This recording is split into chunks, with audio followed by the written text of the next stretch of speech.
Most golfers never get to experience the thrill of only having to use one golf club on a par 3. But check out this 84-year-old man from Jackson. Daniel Ferris is a miracle man in more than one way. Not only has he recently recovered from a debilitating brain hemorrhage, on last Thursday, Ferris knocked in his 7th hole-in-one, playing at Bent Creek with his son. My son said, "Did you see that?" I said, "No, I didn't." He says, "It went in the hole." I said, "You got to be kidding." "No, it's in the hole." Got over there and sure enough, there was the ball. In 2008, Mr. Ferris was paralyzed on the right side of his body, but he told me with a lot of help from his family and friends, he was able to get back on that golf course playing the game that he loves. On June 24th, Mr. Ferris and his wife will celebrate their 64th anniversary. Southeast Missouri State University's nursing department is hosting a camp this week where girls from all over the country come to learn the art of nursing. 34 girls as far away as Texas and Georgia are in the heartland to be part of nursing camp at Southeast Hospital. They are learning from registered nurses and teachers to see if they may want to pursue a nursing career. Once we go through a program of teaching the kids how to do CPR, we will give them hands-on experience of saving a life. I came to nursing camp because I want to find out if I'm going to be interested into going into studying this field when I become older, and I think it's going to give me a lot of learning. I'm going to learn a lot, and it's a good experience. The students are following instructors in 6 different areas of the hospital. This is the 8th year for the camp. Now, if you're new to the college scene, you may have heard of the dreaded phrase, the freshman 15. Now, if you haven't, I am sure you will hear about it in the first couple months of your college career. Students on Southeast Missouri State University's campus told me that eating healthy when leaving home can be a hard thing to grasp. Yeah, I mean, it's a little bit more difficult. You don't have that set schedule that you do whenever you're living with your parents where, you come home from school, you sit down and eat dinner and do homework. When you're in college, you kind of have your own schedule and you fit it in whenever you get time.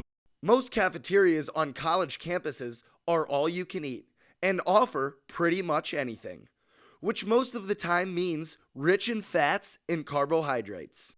Recently, schools all over the country have made it a point to stock their cafeterias with more healthier foods. And that is exactly why Southeast has teamed up with Chartwell's Dining Service. When I spoke with Chartwell's executive chef Michael Reitman, he told me that healthiness is the key to success. We do not serve anything that has trans fats. Our oils that we fry in are pure vegetable oils. Or canola oils. There's no trans fats. So we're kind of ahead of the curve because we've been doing that for years. Reitman and Chartwells also think it is important to stay away from the frozen foods. Pre-prepared foods, I'm not a big fan of them. You don't get to control the seasonings that go in them. Now, college students, don't think the main culprit is the meal plan. Alcohol, sleep deprivation, and the lack of exercise also plays a huge factor. So if you have any questions about your eating habits, go visit your nutrition teacher on campus. Opening their doors in 1987, the Show Me Center has long been serving the Cape Girardeau community and beyond with entertainment. I spoke with a couple of key staff members to see how exactly they keep things running so smoothly.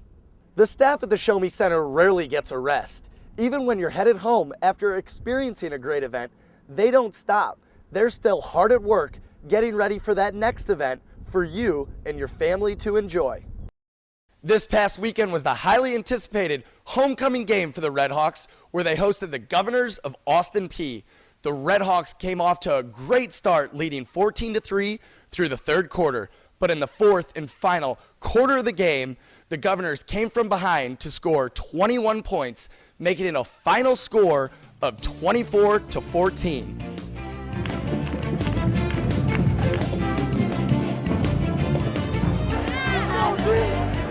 Southeast running back Henry Harris started the Redhawks off with a 7-0 lead. At the 5-minute and 57-second mark in the 3rd quarter, junior free safety Brian Blandford returned an interception 69 spectacular yards to put the Redhawks on top 14-3. Touchdown, Redhawks! Behind 11 points in the fourth quarter, the Governors knew they had to turn things around. And unfortunately for the Redhawks, this is exactly what they did. Austin Peay's Ryan White ran for a career high of 228 yards in the game and recorded a touchdown in the fourth quarter.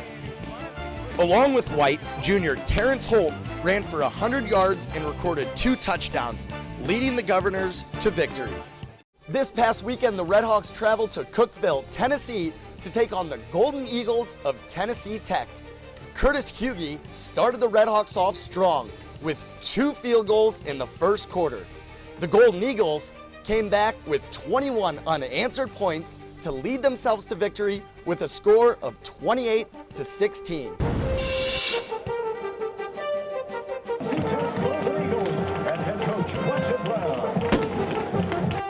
With Doug Spada injured, Curtis Hughey stepped up and scored 9 out of the Redhawks' 16 points on 3 out of 4 field goal attempts. With a slow start to the first quarter, Dante Gay turned things around for the Golden Eagles and ran 37 yards for a touchdown to put his team on top 7-6. On the Redhawks' next play, Matt Scheibel threw an interception pass at the Redhawk 38. 7 plays later, Gay scored his second touchdown of the game. With 8 minutes and 23 seconds left in the second quarter, Tremaine Hudson ran 7 yards, adding 6 points onto the Golden Eagles score. Tennessee Tech wasn't done just yet. Senior running back Cedric Wilkerson ran 1 yard, giving the Golden Eagles a 28-9 lead.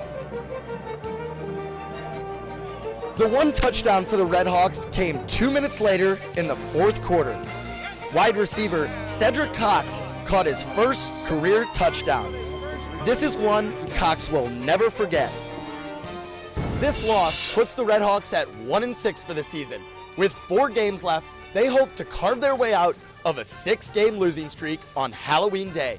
This upcoming weekend, Coach Samuel and his team head to Richmond, Kentucky to take on Eastern Kentucky for their last and final road game of the season. Drew Federko, Redhawks TV. Well, hello everybody, and welcome to this special edition of Public Forum. My name is Drew Federko, and beside me sits Neil E. Boyd. Oh. Neil, it's a very pleasure to have you on the show. Thank you so much. It's fun to be here. It's good to be back here. And you are the winner of the 2008 America's Got Talent. Yes, That's sir. Gotta feel good. It's felt, it's been a very, very blessed couple of years. I mean, I can't tell you how much life has just changed, and I'm so happy. Well, let me try to put you back in those shoes. You're standing up on that stage. It's you. Please and your don't. competitor. Please don't. No, I'm kidding. And Jerry Springer comes up and says, and I quote, "The winner of $1 million, the headline show in Vegas, and a title of the best new American act." What the heck are you feeling? I think I said it best on the show. Well, speaking about emotion, your mother, your family in general, every YouTube video, everything that I see, everything is, I love my mother. Mm-hmm. I love Sykeston. I love Missouri. Talk about your mother. Why is she such an inspiration to you? Well, this is a woman who she went through so much. Hello, everybody, and welcome to this special edition of Public Forum. My name is Drew Federko, and on the show today, we have 2 special guests. And our first guest is Mr. Dan Woods of KRCU radio station here in Cape Girardeau. Thank you so much for joining us today. Thank you very much. Good to be here.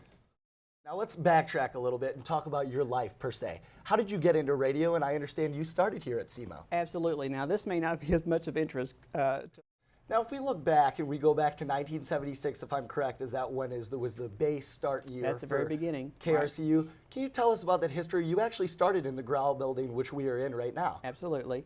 And the station went on in March of 19. We offer today. Now you are at the 20-year mark, like you said. Right.